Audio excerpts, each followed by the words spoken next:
नमः सिद्धेभ्यः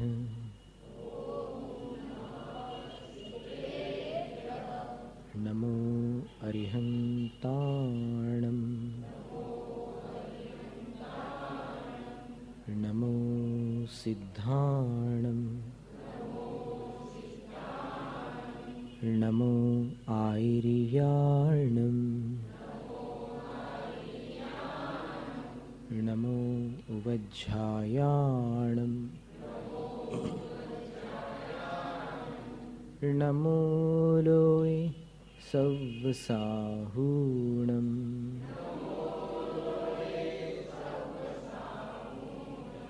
एसो पंचनमो यारो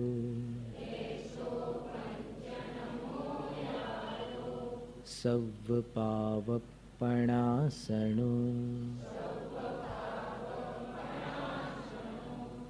मंगलाणं च सव्वेसिं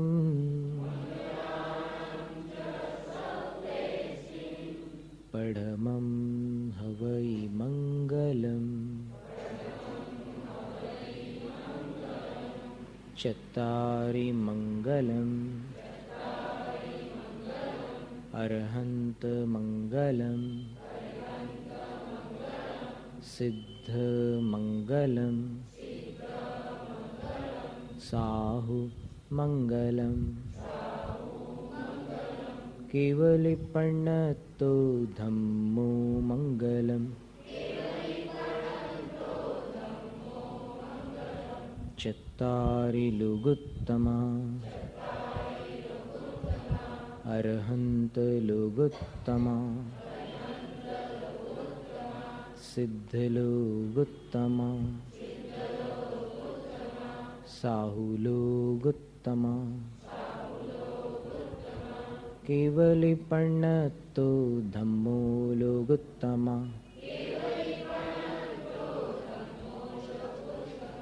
चत्तारि शरणं पव्वज्जामि अरहन्त शरणं पव्वज्जामि सिद्ध शरणं पव्वज्जामि साहु शरणं पव्वज्जामि केवलिपण्णतो धम्मो शरणं पव्वज्जामि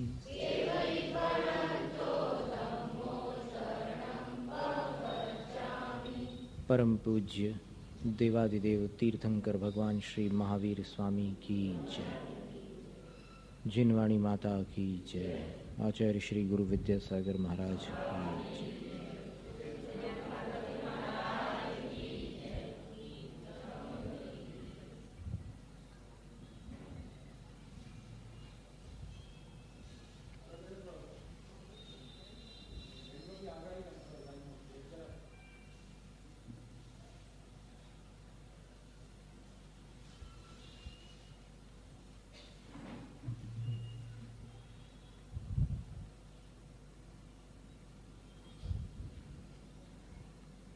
सवेरे हमने बतलाया था कि एक एमएस पढ़ने वाली बहन ने हमसे प्रश्न किया, भोपाल की बात है, कि उनके सर पूछ रहे थे, उनके जो प्रोफेसर थे वो पूछ रहे थे कि तुम्हारे जैन दर्शन में, तुम्हारे जैन मत में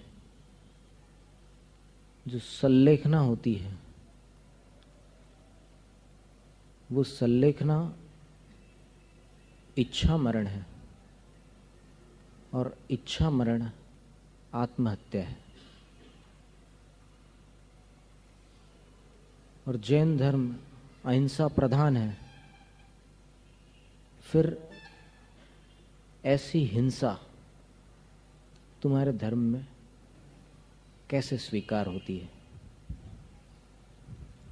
तो उसका उत्तर देते समय हमने कहा कि आप एक कॉपी ले लीजिए और पेन से लिखते जाइए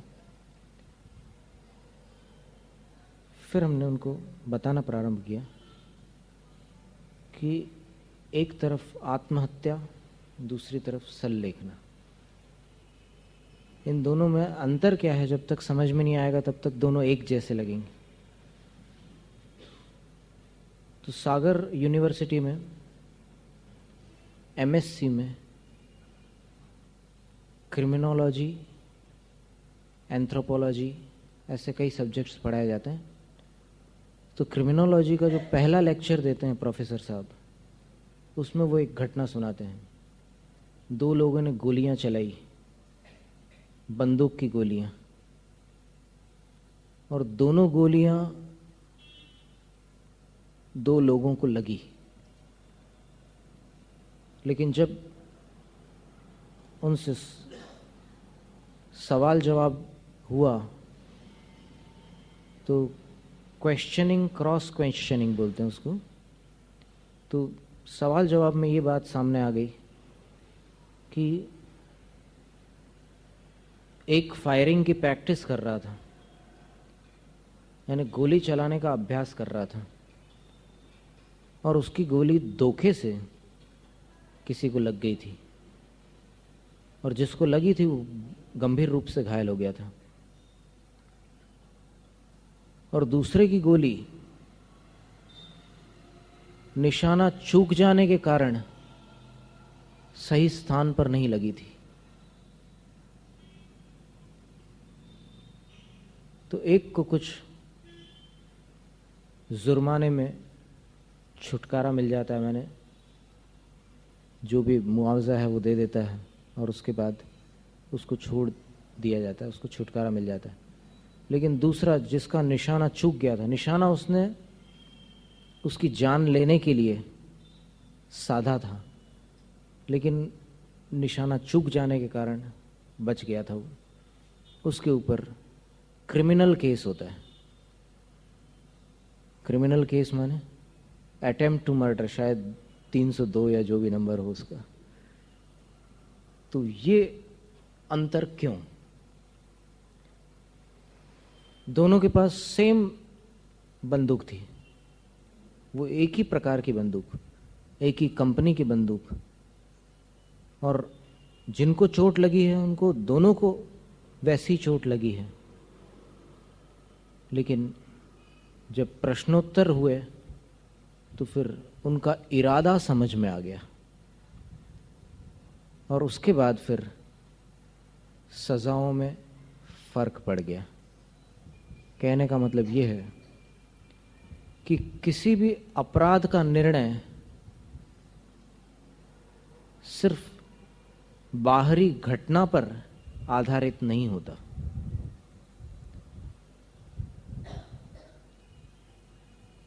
उस घटना में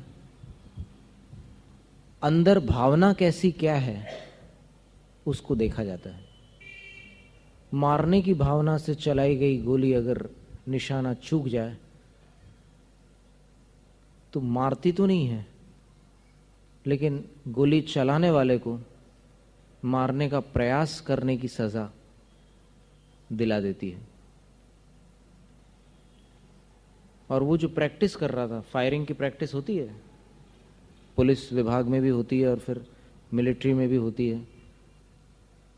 तो गोली चलाने का अभ्यास करने वाले अगर गोली चूक जाए, निशाना चूक जाए और किसी को लग जाए तो उसके लिए वो दंड नहीं दिया जाता। इसका कारण स्पष्ट है, इंटेंशन। तो क्रिमिनोलॉजी नाम का जो सब्जेक्ट है उसमें सबसे पहले ये बताते हैं कि इंटेंशन, इरादा क्या है।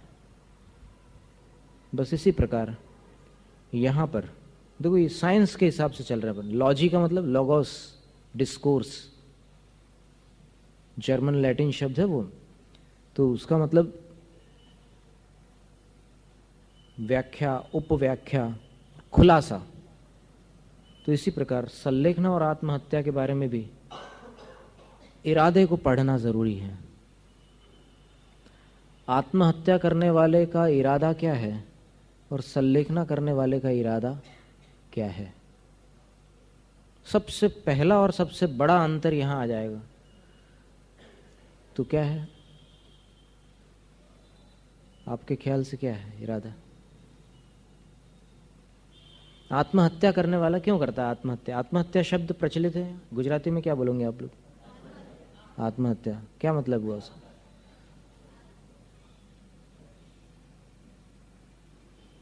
क्या है उसका इंटेंशन, क्या है उसका इरादा, क्या है?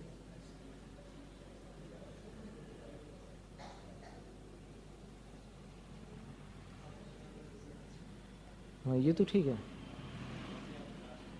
उसका इरादा क्या है? उसको एक वाक्य में अपन बोल सकते हैं, न रहेगा बांस न बजेगी बांसुरी। यही सोच करके व्यक्ति आत्महत्या करता है। स्पष्ट आया समझ में? क्योंकि अभी ये एकदम कोड भाषा हो गई एक प्रकार की। न रहेगा बांस न बजेगी बांसुरी, इसका मतलब क्या है? मैं जीवित हूं इसलिए मेरे जीवन में इतनी मुसीबतें हैं, अगर मैं मर जाऊंगा, यार मेरा जीवन ही नहीं रहेगा, तो ये मुसीबत कहां से रहेगी? ये उसका इरादा है। मतलब ये हुआ कि आत्महत्या करने वाले का भाव, उसका इरादा, उसका इंटेंशन ये होता है कि वो अपना नाश चाहता है, मैं नष्ट हो जाऊं। तो ये जितने भी मेरे आसपास कष्ट है, जो भी मेरा वातावरण है जिससे मैं परेशान हो रहा हूं, कई कारण हो सकते हैं आत्महत्या के। बाह्य कारण अगर देखें अपन, तो किसी के परिवार में ऐसा संकट चल रहा है कि वो सहन नहीं कर पाता। एक अच्छे खासे डॉक्टर हमारे पास आए थे, उनके बड़े बड़े लेख छपते थे पत्रिकाओं में, और लोग बड़े ध्यान से पढ़ते थे उन लेखों को, शाकाहार के ऊपर और फिर और भी अच्छे अच्छे टॉपिक्स को लेकर के उनके लेख निकलते थे। गोरस, गोरक्त, इस पर भी लेकर उन्होंने लेख लिखे हैं। दूध को गोरस कहते हैं, गोरक्त नहीं कहते। ऐसे सब लेख उन्होंने निकाले थे। एक बार जबलपुर में हम बैठे थे, मड़िया जी में क्षेत्र में, और हम अपना स्वाध्याय करने वाले थे, तो फिर वो आए दोपहर 2-2:30 बजे, और फिर आकर के उनके चेहरे पर उदासी थी और बोले कि दुनिया मेरी वैल्यू करती है, लेकिन ये कैसी विडंबना है, भाग्य की विडंबना है कि मेरी पत्नी मुझे धूल के बराबर समझती है। यानी दुनिया तो मुझे डॉक्टर साहब कहती है, और पत्नी जो है तू तड़ाके से बात करती है, कोई कीमत नहीं है। शायद ये मेरे अंतिम दर्शन है, ऐसे इच्छामी महाराज ऐसे किया उसने।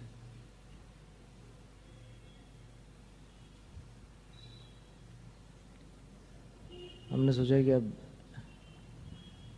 इतनी सीमा तक जिसने विचार कर लिया है उसको क्या बोले। फिर भी हमने उनसे कहा कि अगर आपको एक बात माननी हो, बस उतना एक काम और कर लेना, फिर जो आपको करना हो सब आपकी मर्जी। उन्होंने बोला ठीक है महाराज, जब आप कह रहे हो तो फिर वो काम हम करेंगे, और बाद में जो कुछ करना है सो करेंगे। फिर कुछ समय के बाद वो आए, वो काम करने के बाद, और फिर उनने आकर के कहा कि चश्मा उतारने के बाद, रंगीन चश्मा उतारने के बाद, सफेद कपड़ा का सही रंग समझ में आता है। मैं उस चश्मे से देख रहा था, इसलिए जीवन अंधकारमय था और मरने के विचार मेरे अंदर आए थे, लेकिन अब उस चश्मे को मैंने उतार दिया है। मेरी समझ में ये आ गया कि जिसका जो स्तर है, उससे उस स्तर के पार की अभिलाषा नहीं रखना चाहिए। कहने का मतलब ये है कि आप पंक्चर सुधारने की दुकान पर अंगूठी नहीं खरीद सकते। जहां वो पंक्चर सुधारता है ना, वहां से अंगूठी आप नहीं खरीद सकते। उसी प्रकार अपन अनावश्यक अपेक्षाओं में फंस करके अपने मन में टेंशन पैदा कर लेते हैं। इसको ऐसा होना चाहिए, इसको ऐसा करना चाहिए, ये ठीक नहीं हो रहा है, ये ऐसा होना चाहिए था। ये सब जो है, ये व्यर्थ के टेंशन है। और इन तनावों में उलझ करके व्यक्ति का जीवन एकदम अटक जाता है, क्योंकि कोई चारा नहीं, अपनी इच्छाएं कहां से पूरी होंगी। पूरी दुनिया में किसी की इच्छाएं पूर्ण नहीं हुई तो फिर अपन यहाँ पंचम काल कलिकाल के बंदे, यहाँ के संसारी प्राणी, अपनी इच्छाएं कैसे पूर्ण हो जाएंगी। लेकिन व्यर्थ की इच्छाएं, जहां से जो इच्छा पूरी नहीं हो सकती वहां से वो इच्छा करना बुद्धिमानी है या बेवकूफ़ी।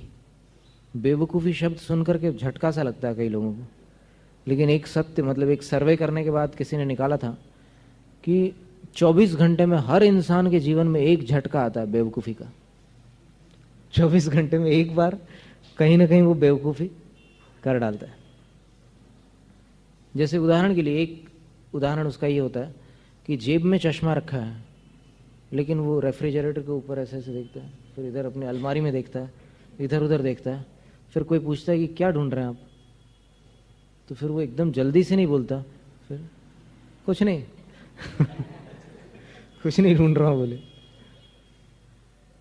अंदर ही अंदर उसको ये महसूस हो जाता है कि ये एक झटका था वो वाला।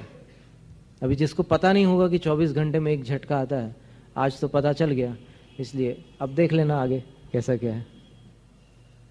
और फिर एक डेल कार्नेगी हुए हैं, वो भी आत्महत्या करने का सोच करके चले गए आत्महत्या करने। और जब आत्महत्या करने गए तो फिर 2-3 कारणों से वहां वो अटक गए। एक कारण तो ये बना कि अगर मैं मर गया तो फिर मेरी बहन को बड़ा दुख होगा, और दूसरा कारण ये बना कि घर में पैसे इतने नहीं है कि मेरा अंतिम संस्कार कर सके, मतलब इतनी गरीबी थी उनके घरों में। और तीसरा कारण ये था कि वो जब आत्महत्या के लिए जा रहा था तो फिर एक बूढ़ी माँ, एक दादी, बड़े प्रसन्न मुद्रा में, उसके शरीर में भी अपंगता थी, मतलब शरीर भी ठीक ठाक नहीं था उसका, तो भी उसके चेहरे पर प्रसन्नता देख करके इसको बड़ा आश्चर्य हुआ कि मैं जवान हट्टा कट्टा बिल्कुल सही सलामत, और मैं मरने की सोच रहा हूँ, और इसकी हालत देख करके ऐसा नहीं लगता कि इसको जीना चाहिए, लेकिन ये कितनी प्रसन्न है। तो बस वहाँ से उसने बदल दिया अपना जीवन। और उसके बाद फिर उसने कई पुस्तकें लिखी हैं, सारी दुनिया को लाभ पहुँचाया उसकी पुस्तकों से। उसकी एक पुस्तक हमने उन डॉक्टर साहब को दे दी,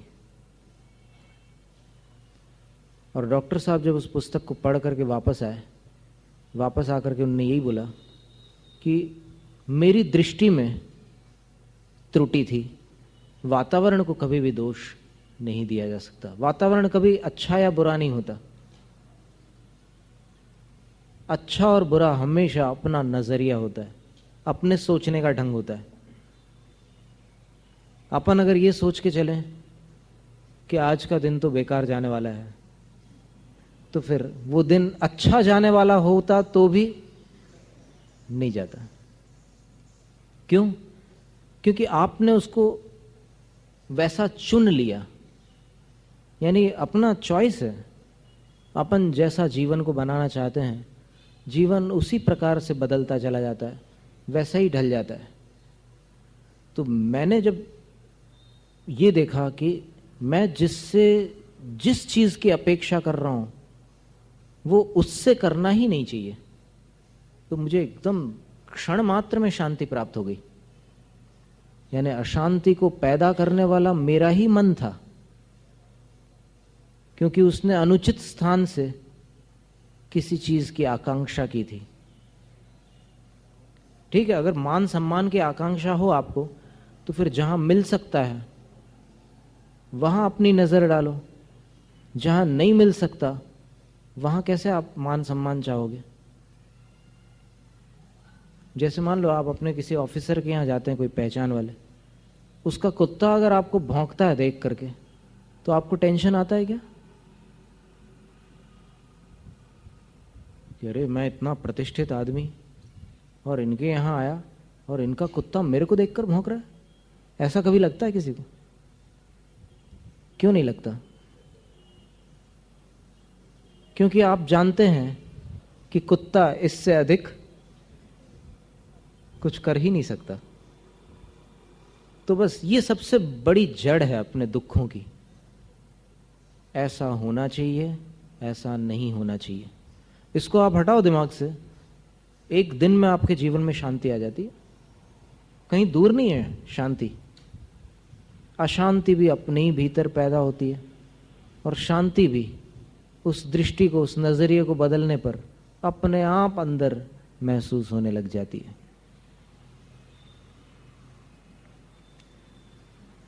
तो फिर पहली चीज वहां ये निकली कि आत्महत्या करने वाले और सल्लेखना करने वाले में पहला अंतर यह है कि आत्महत्या करने वाले का इरादा इससे अलग है। उसका इरादा यह है, न रहेगा बांस न बजेगी बांसुरी, यानी मेरा जीवन ही नष्ट हो जाएगा तो इस जीवन में होने वाला कष्ट भी नष्ट हो ही जाएगा। पर यह भी उसका सोचना है।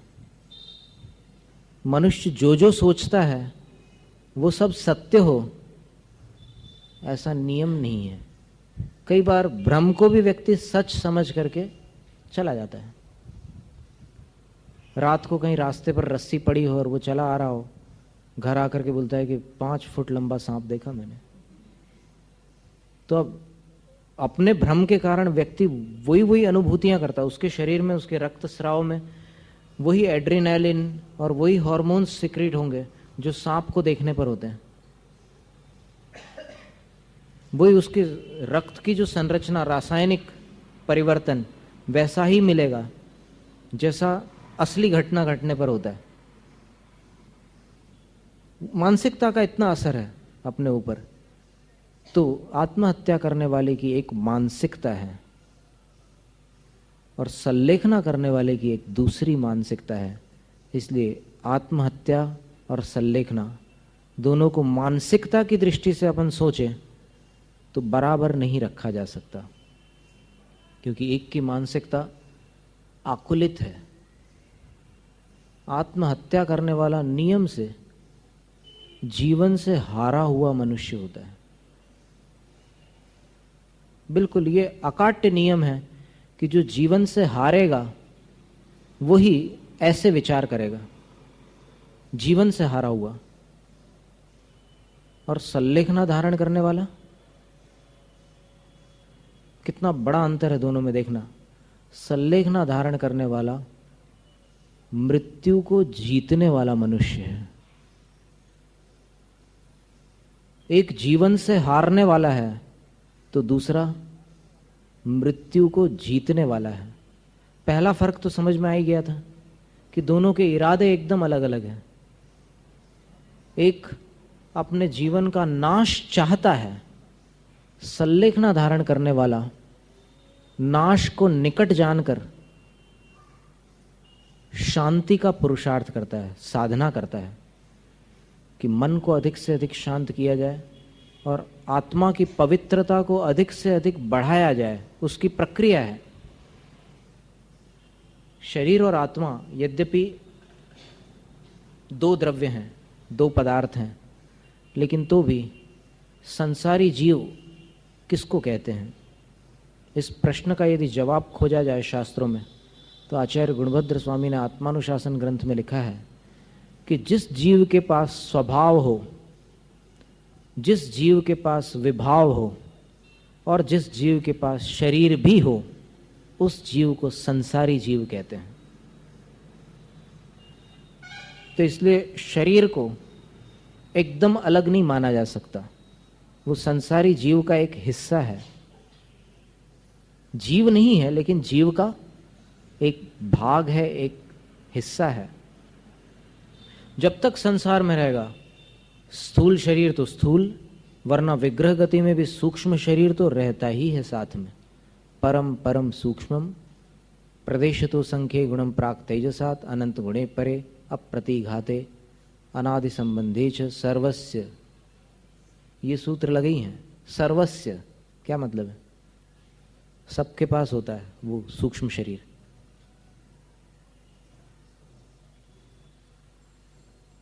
तो उसका इरादा क्या है?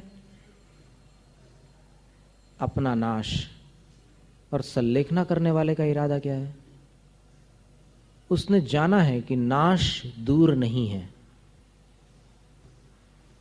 नाश करो तो भी होगा, न करो तो भी होगा, क्योंकि सांसों की गिनती निश्चित है, अथवा आयु अपन सीमित लेकर के आए हैं। 33 सागर से अधिक आयु वैक्रिक शरीर के साथ भी नहीं हो सकती। फिर अपना तो औदारिक शरीर है, कर्म भूमि में अगर पैदा हुए हैं तो पूर्व कोटि से ज़्यादा नहीं हो सकती आयु। तो आयु तो सीमित है, इसलिए नाश निश्चित है। जन्म हुआ है तो मरण भी उसका दूसरा छोर है। जीवन का एक छोर जन्म, दूसरा छोर मरण है। तो मरण निकट है ऐसा जानकर सल्लेखना धारण करने वाला अंदर के विकारों को छोड़ता है और बाहर के आहार आदि को क्रम से छोड़ता है। वो जानता है कि अगर एकदम भूख हड़ताल पर उतर आए तो फिर सल्लेखना और आत्मघात में फर्क नहीं रहेगा। एकदम भोजन पानी छोड़ देंगे तो प्राणांत हो सकता है, कई लोगों का हुआ भी है। क्षमता से अधिक उपवास करने पर कुछ लोग असमय में मृत्यु के ग्रास बन गए हैं, कई बार, एक बार नहीं कई बार। 10 उपवास की किसी में क्षमता नहीं थी और जिद करके उसने 10 उपवास किए तो प्राणांत हो गया। होता है ऐसा। कल ही अपन ने गाथा पढ़ी थी आचार्य कुंदकुंद स्वामी ने अष्टपाहुड़ में, भावपाहुड़ ग्रंथ के अंतर्गत मरण असमय में किन कारणों से हो सकता है, इसके बारे में बहुत सुंदर निमित्त बताए थे, सुंदर ढंग से बताए थे। निमित्त सुंदर नहीं थे, मरने के निमित्त कभी सुंदर कैसे होंगे, बताने का ढंग बड़ा सुंदर था। उसमें एक बात लिखी थी, भोजन पानी को अथवा श्वास को रोक देने पर भी असमय में व्यक्ति मर जाता है। तो वो इस तरीके से नहीं कर रहा सल्लेखना धारण करने वाला, बड़े ही व्यवस्थित क्रम से वो चलता है। ये बात अलग है कि अंत में शरीर बहुत क्षीण हो जाता है, चर्म और अस्थियां दिखाई देती है, पेशियां तो बिल्कुल सूख सी जाती है, लेकिन आंखों में एक अलग तेज नजर आता है, गाल वगैरह सब धस जाते हैं। कभी आपने अगर सल्लेखना देखी हो तो पता हो, ये फोटो देखा हो तो पता हो, एकदम क्षीणता आ जाती है क्रम से अगर चल रही हो तो। ये तो दोनों प्रकार के विकल्प हो सकते हैं। सल्लेखना अगर आकस्मिक स्थिति बन जाए मरण की तो उसका एक अलग अनुष्ठान होता है, अलग विधान है, और अगर क्रम से उस विधि को संपन्न किया जाए तो फिर एक अलग प्रक्रिया होती है। और क्या फर्क है इसमें, सल्लेखना में, आत्महत्या में?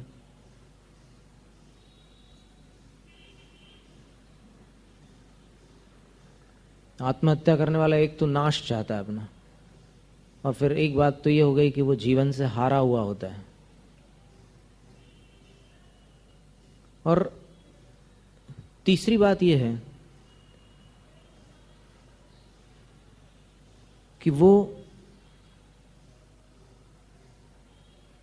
कायर होता है,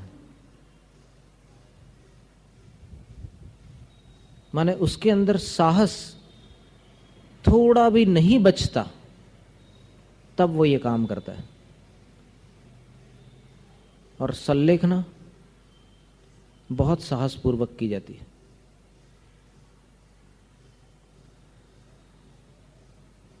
भीरू प्रकृति का डरने वाला मनुष्य सल्लेखना से भी घबरा जाएगा, कर नहीं सकता सल्लेखना।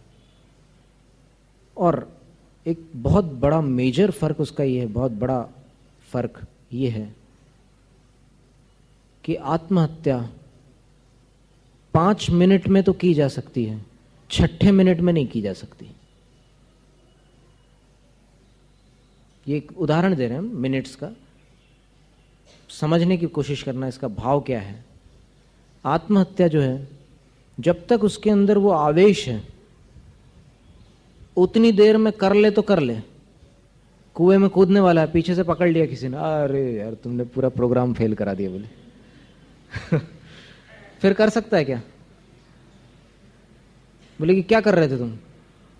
बोले कि बहुत जीवन बर्बाद हो गया मेरा, ऐसा हो गया वैसा हो गया, अब तो बस एक ही रास्ता है। अगर वो वैसे ही यूं ही कह दे कि अच्छा ठीक है फिर तो मैं तुम्हें नहीं रोकता, अगर तुम्हारा जीवन बर्बाद हो लगाओ छलांग, बोले फिर लगाएगा क्या? फिर नहीं लगा सकता। क्यों? क्योंकि आत्महत्या एक बहुत ही संक्षिप्त समय में होने वाली घटना है, उसके बाद आत्महत्या नहीं की जा सकती। फिर से उसको उतना आवेश पुनः पैदा करना पड़ेगा आत्महत्या करने के लिए, उतनी पूरी तैयारी वापस करनी पड़ेगी उसको। लेकिन संलेखना बिल्कुल इसके विपरीत, थोड़े समय में नहीं हो सकती। उसके लिए लंबी तैयारी चाहिए, संलेखना के लिए कम से कम मानसिकता चाहिए बहुत लंबी। और क्या अंतर है?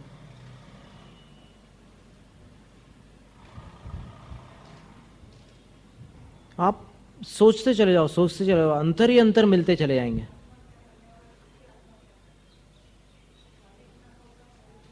बहुत सुंदर बात कही आपने कि आत्महत्या जो होती है वो अनाउंस करके नहीं होती, बिना पब्लिसिटी के, बिना प्रचार प्रसार के, चोरी से की जाने वाली घटना है। आत्महत्या व्यक्ति अपने दोस्त को बताकर करता है क्या? अपनी मां को बताकर करता है क्या? अपने गुरु को बताकर करता है क्या? जब करता है वो तो बस चुपचाप कर लेता है और देखता है कि कहीं कोई देख तो नहीं रहा है। कितना सुंदर पॉइंट है ये। और फिर संलेखना, एक शंका आई। हाँ, ये भी एक अच्छी बात है। वैसे पहले बतलाया था हमने, जीवन मरण के जो चक्कर है, चक्र, उसको समाप्त करने के लिए, जीवन को मतलब वर्तमान जीवन को समाप्त करने के उद्देश्य से संलेखना नहीं कर रहा है, क्योंकि वो अंत आना ही है। जीवन का अंत तो निश्चित है, जिसका प्रारंभ हुआ है उसका अंत होना ही है। तो इसलिए अंत को निकट जान करके वो संलेखना कर रहा है। उद्देश्य क्या है? जन्म मरण का सिलसिला ही समाप्त हो जाए। और उसका उद्देश्य क्या है? न रहेगा बांस न बजेगी बांसुरी, ये दृष्टांत दिया था हमने कि मैं ही समाप्त हो जाऊं, मैं ही समाप्त हो जाऊं, यानी अपना अस्तित्व मिटाना चाहता है। और वो अपना अस्तित्व मिटाना नहीं चाहता, लेकिन जन्म मरण के फेरे को समाप्त करने के लिए करता है। और देखिए अब भावों में क्या अंतर, और भी अंतर है। देखिए, आत्महत्या बेचैनी के साथ ही संभव है और संलेखना शांति के साथ ही संभव है। कितना बड़ा अंतर है। आत्महत्या आकुलता के बिना कर ही नहीं सकता कोई, बहुत आकुलता चाहिए अंदर।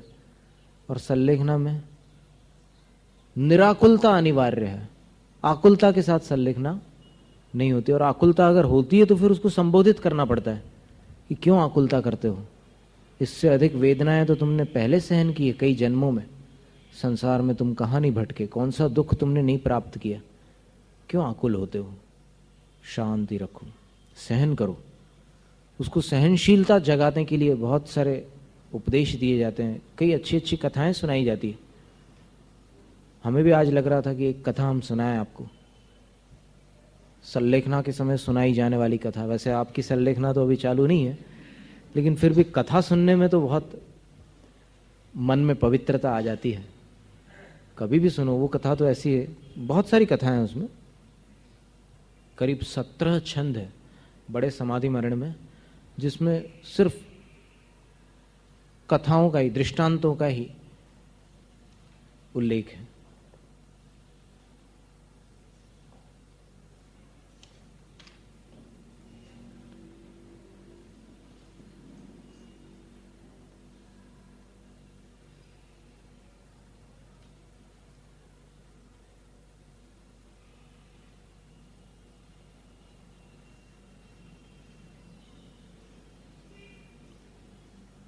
सनत कुमार मुनि के तन में कुष्ठ वेदना व्यापी,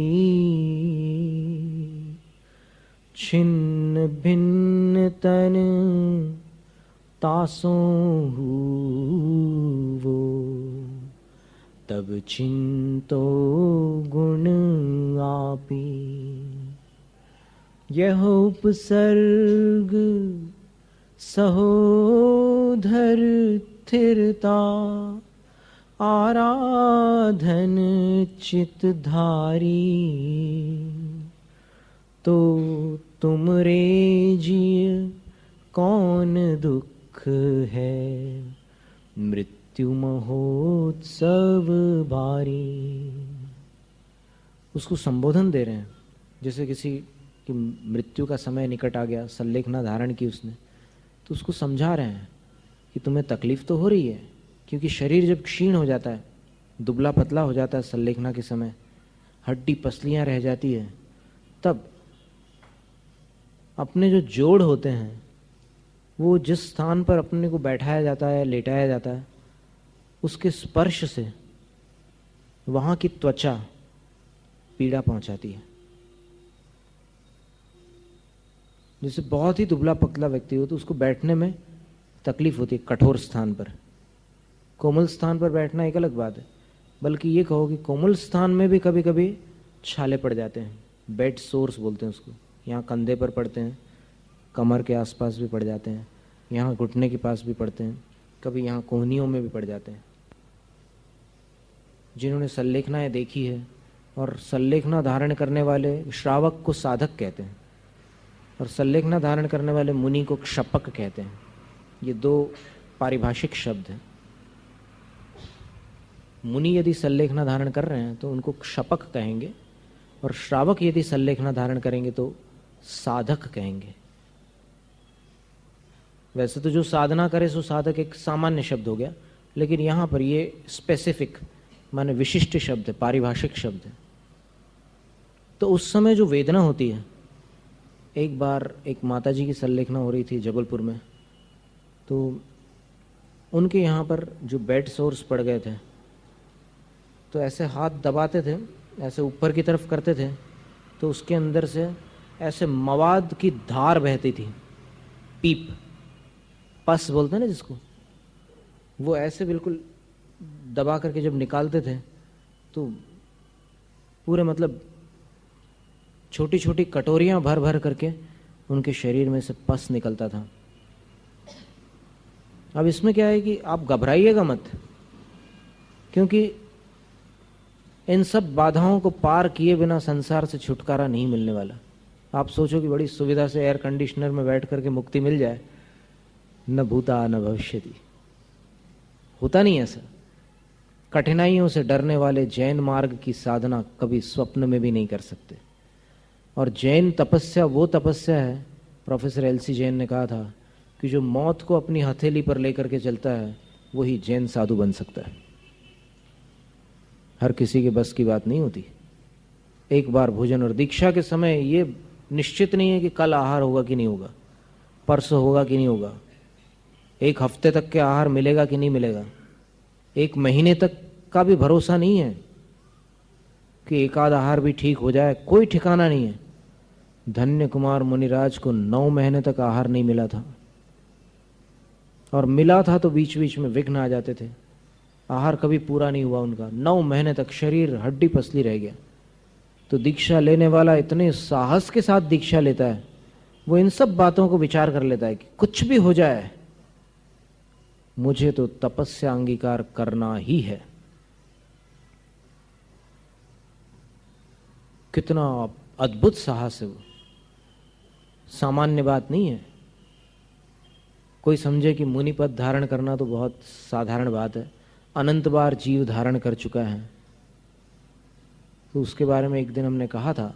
कुछ लोगों का ऐसा मानना है कि भाई मुनि पद तो जीव ने संसार में भटकते भटकते 84 लाख योनियों में कई बार मनुष्य पर्याय में धारण किया है, अनंत बार धारण कर लिया मुनि पद।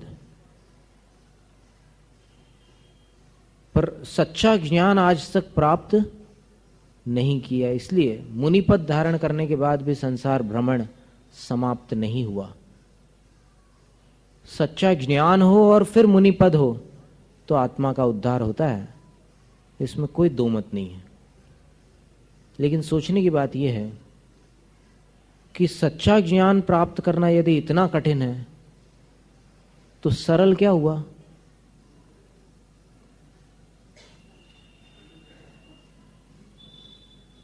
जो चीज अनंत बार प्राप्त हो गई वो सरल हुआ कि नहीं हुआ? तो यदि वो सरल है तो पहले सरल ही तो करके बता दो, फिर बाद में कठिन काम कर लेना। और जब मुनि अनंत बार बना है जीव, तो श्रावक कितनी बार बना होगा? गणित लगाओ ना। क्या है कि ऐसा नहीं कि एक धुन में चले गए, थोड़ा आगे पीछे का भी हिसाब लगाओ। अगर मुनि अनंत बार बना तो श्रावक कितनी बार बना होगा? अब श्रावक जितनी भी बार बना हो, असंयमी कितनी बार बना होगा? फिर बना नहीं है ही। बना तो तब जाता है जब जो चीज न हो और अपन बने, उसका अभ्यास करे, पुरुषार्थ करे, उसको प्राप्त करे, तब कहा जाता है कि बना। डॉक्टर बन गया, डॉक्टर नहीं था तब तो बना। और असंयमी, असंयमी बनना पड़ता है क्या? असंयमी तो है ही है, उसको अलग से बनने की जरूरत ही कहां है? तो सोचने की बात यह है कि जिसको इतना आसान समझ रहे हैं आप मुनि पद को, वो क्या वास्तव में उतना आसान है? देखो, कोई भी कैसे भी मुनि हो, XYZ, लेकिन उनके जीवन में कुछ बातें तो समान है। कौन सी बातें समान है? कि वो पैदल चलेंगे। कितना भी तपा हुआ रास्ता हो, कैसी भी भीषण गर्मी हो, पैदल चलेंगे। और केश लुंचन करेंगे। ये दो काम भी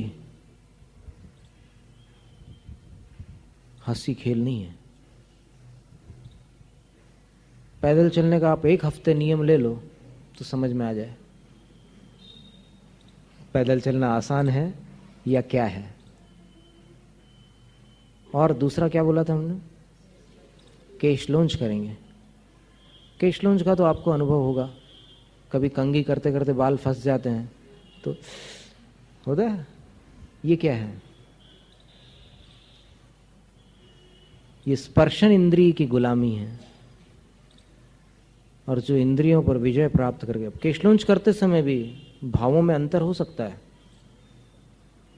कोई पीड़ा के साथ भी करते हैं, लेकिन फिर भी उपदेश तो यही है कि केशलूंच में पीड़ित नहीं होना, बिल्कुल शांत भाव से केशलूंच करना। जब तुमने ये जाना है कि शरीर पर है, तो फिर जो कुछ भी हो रहा है उस समय ख्याल रखो अपने भेद ज्ञान का। सुख सुविधाओं में तो अच्छी अच्छी बातें करना सरल है, लेकिन प्रतिकूलता में अगर कुछ आप तत्व का स्मरण करें तब तो आपका तत्व ज्ञान सार्थक है, तब आप परीक्षा में पास हैं।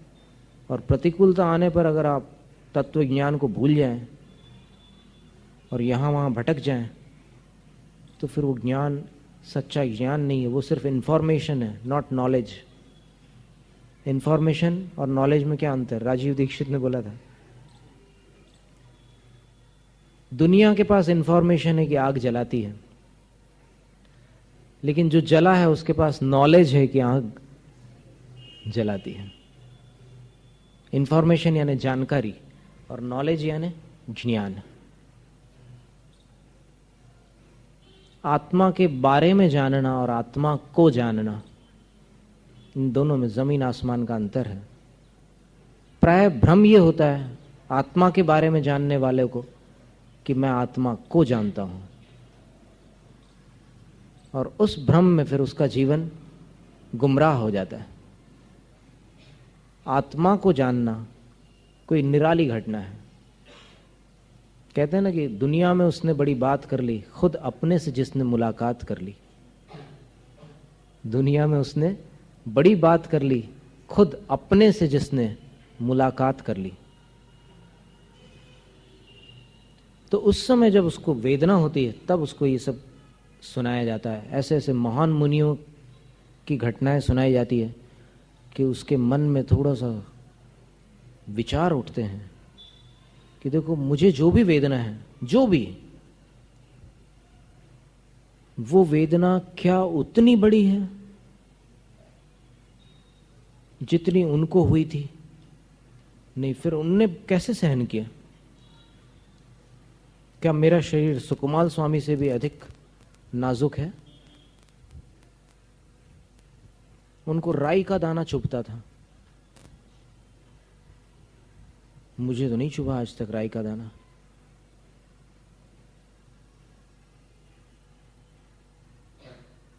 फिर मैं